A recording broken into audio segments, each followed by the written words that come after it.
ॐ त्र्यम्बकं यजामहे सुगन्धिं पुष्टिवर्धनम् उर्वारुकमिव बन्धनात् मृत्योर्मुक्षीयमामृतात्।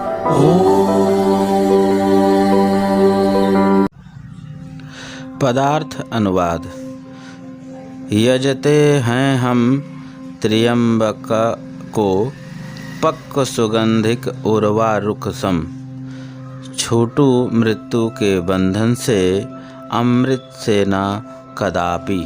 इस पद्य में अनुवाद से स्पष्ट है कि यह मंत्र अनुष्ठान बंधन से मुक्त है और अमृत से युक्त होने के लिए किया गया है।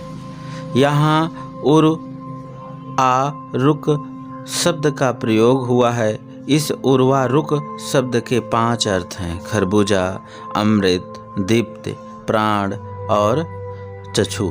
प्रत्येक खरबूजे को उर्वरक कहाने का गौरव प्राप्त नहीं होता।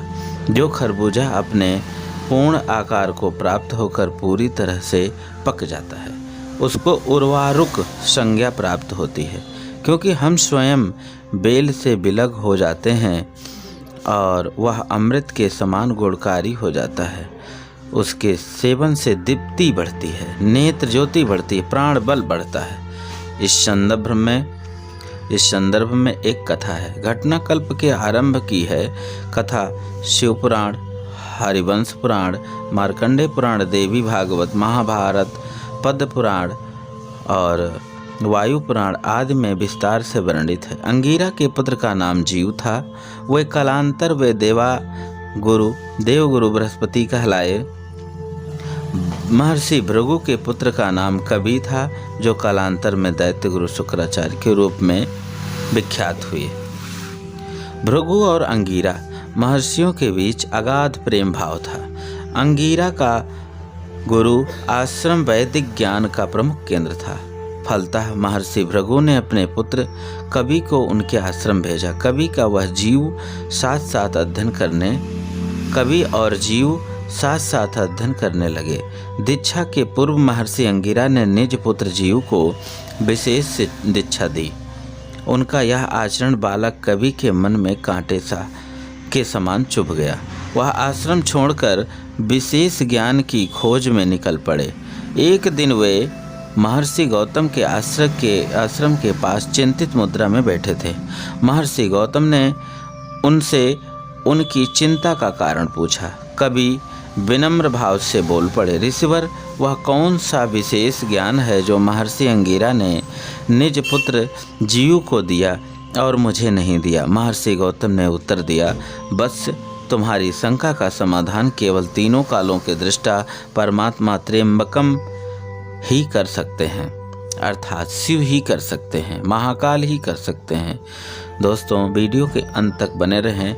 ये बेहतर महिमा की व्याख्या है। इसमें आपको ज़्यादा से ज़्यादा समझ में आएगा और अपने जीवन में उतार लेंगे तो जो चाहें वो कर सकते हैं। बालक कवि ने पुनः प्रश्न किया, परमात्मा का साक्षात्कार तो तब से ही संभव है ऋषिवर, फिर मैं किस मंत्र से और किस स्वरूप की अवधारणा करके प्रभु का साक्षात्कार पाऊँ? मेरा मार्गदर्शन कीजिए ऋषिवर। गौतम ऋषि ने उत्तर दिया, बस आचार्यों के आचार्य और विद्याओं के जनक देवाधिदेव शंकर हैं, उन्हीं की शरण गति प्राप्त करो। बालक कवि ने ओम नमः शिवाय को गुरु मंत्र मानकर, बीज मंत्र मानकर गौतमी गंगा के तट पर तप का आरंभ किया। वर्षों के तप के बाद साधना के पश्चात भगवान शंकर प्रकट हुए। बालक के रोम रोम पुलकित हो उठा। अब वह बालक नहीं युवा हो चुका था। उसने दीन भाव से शिव चरणों में निवेदन किया। भगवान शंकर ने प्रसन्न होकर कहा, बस मैं तुम्हारी ऐसी विद्या का ज्ञान दे रहा हूँ मैं तुम्हें ऐसी विद्या का ज्ञान दे रहा हूँ जो मेरे अतिरिक्त किसी अन्य देवदानों, गंधर्व, मानव आदि किसी को ज्ञात नहीं। भगवान शंकर ने जो परम ज्ञान प्रदान किया वह ही कालांतर में महामृत्युंजय मंत्र और महासंजीवनी विद्या के रूप में धर्म ग्रंथों में वर्णित है। इस प्रकार धर्म ग्रंथों में वर्णित है।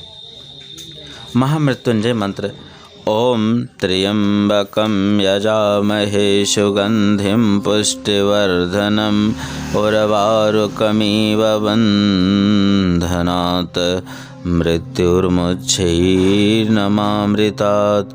उसी परम ज्ञान को प्राप्त कर बालक कवि ने कभी अपने ज्ञान बल से दैत्य गुरु के पद पर प्रतिष्ठित हुए। स्वरोचिस मनवंतर में ऋषि अंगिरा पुत्र जीव सप्तऋषि प्रधान कहलाए वे देवगुरु बृहस्पति के रूप में सम्मानित हुए और उन्हीं देवगुरु बृहस्पति ने वामन अवतार के समय स्वयं प्रभु वामन को वेद, खट, शास्त्र, स्मृति आदि की शिक्षा दी और वामन के रूप में जब दान हेतु भगवान वामन ब्राह्मण रूप धारण कर महाराज बलि के द्वार पर पहुँचे तो वह दैत्य गुरु शुक्राचार्य ने अपने त्रिकालदर्शी ज्ञान से उन्हें सहज ही पहचान लिया। काल दृष्टा दैत्य गुरु शुक्राचार्य ने सचेत किया, महाराज ये वामन नहीं विराट रूप भगवान विष्णु हैं, छल से आपका सब कुछ हरण करने आए हैं। तीनों कालों के दृष्टा होने के का वरदान आचार्य शुक्राचार्य को भगवान शंकर से प्राप्त हुआ। उन्होंने महामृत्युंजय मंत्र का निरंतर 12 वर्षों तक अनुष्ठान किया था। उन्हें मंत्र सिद्धि प्राप्त हो चुकी थी।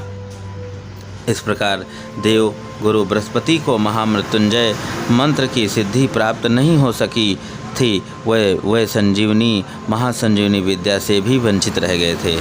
देवगुरु बृहस्पति ने अपने पुत्र कच को ज्ञान प्राप्ति हेतु दैत्य गुरु शुक्राचार्य के पास भेजा था। दैत्य गुरु ने बिना किसी भेदभाव के हृदय से लगाकर गुरु भाव से देवगुरु पुत्र कच को वह ज्ञान प्रदान किया। महासंजीवनी विद्या का साधना के लिए महामृत्युंजय मंत्र और गायत्री मंत्र का मिश्रित अनुष्ठान वर्षों तक तपस्या के द्वारा करना पड़ता है, तभी व्यक्ति पूर्ण सिद्धि प्राप्त होती है। इसलिए कहा गया है कि मृत संजीवनी नाम विद्या या मम निर्मला तपो बलेन महता मय एव परिनिर्मिता। महामृत्युंजय मंत्र की अनुष्ठान विधि इस प्रकार है।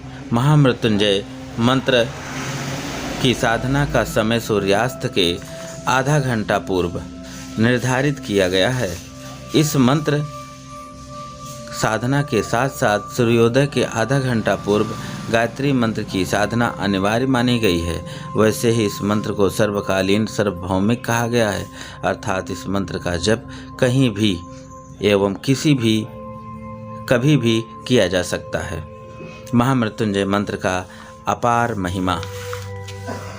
महिमा है। अनुष्ठान करने वाले विभिन्न कामनाएं लेकर अनुष्ठान किया करते हैं। सनातनी इस मंत्र का अनुष्ठान ग्रहों और उपग्रहों के कुप्रभाव के शमन के लिए करते हैं तथा मरणासन व्यक्ति के त्राण के लिए भी करते हैं। आयुर्वेद में रोग निवारण के लिए इस मंत्र का अनुष्ठान वर्णित है। वेदांती इस मंत्र का अनुष्ठान माया से मुक्ति और ब्रह्म दर्शन के लिए किया करते हैं। तांत्रिक इसका अनुष्ठान तांत्रिक सिद्धियों की प्राप्ति हेतु किया करते हैं। योगी मंत्र का अनुष्ठान अमर पद प्राप्ति के लिए किया करता है।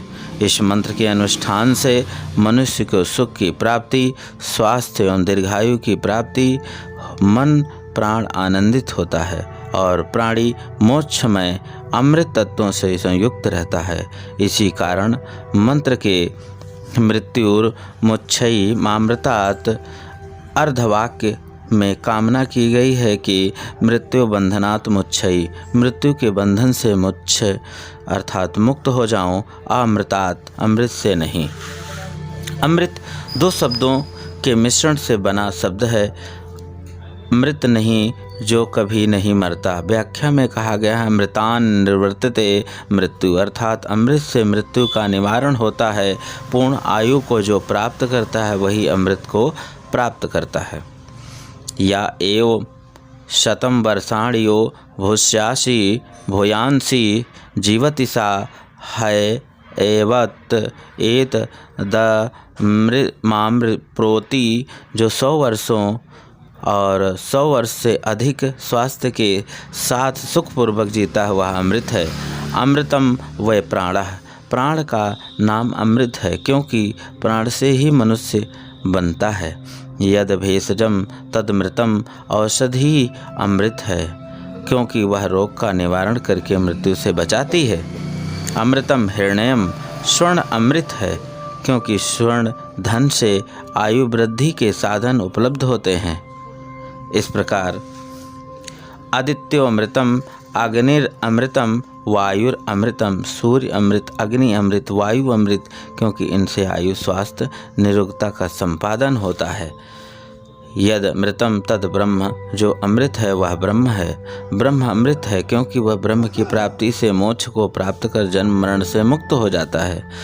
तमेव विदित्वाति मृत्युमेति, उस ब्रह्म को जानकर मनुष्य मृत्यु को पार करता है। ब्रह्म को जानने का अर्थ त्र्यंबकम की संगति उपासना, आत्मसमर्पण और आराधना से होती है। फलतः कहा गया है त्र्यंबकम यजामहे। वे ही दिव्य दृष्टा, पावन दृष्टा, सर्वदृष्टा हैं। परमात्मा ही त्र्यंबक है।